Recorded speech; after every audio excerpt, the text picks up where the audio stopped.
Evet, süngerimizi küle bastırıyoruz, ıslak süngerimizi.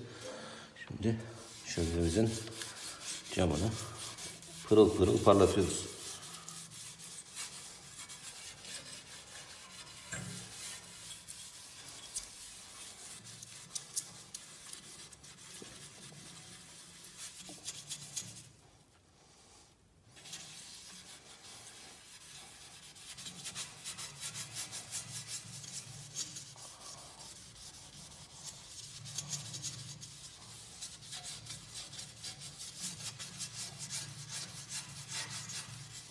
Herhangi bir kimyasal, herhangi bir aşındırıcı malzeme kullanmaya gerek olmadan şimdi kaba bir temizliğini yaptık.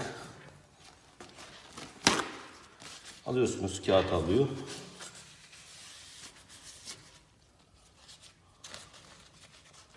Kalan ıslaklığı da emdirdikten sonra şöminenizin camı pırıl pırıl oluyor. Şimdi hafif pürüzlü yerleri kaldı. Evet. Son hali.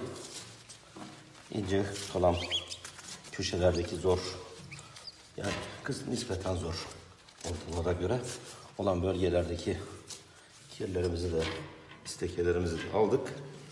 Şöminemizin camı gördüğünüz gibi pırıl pırıl oldu.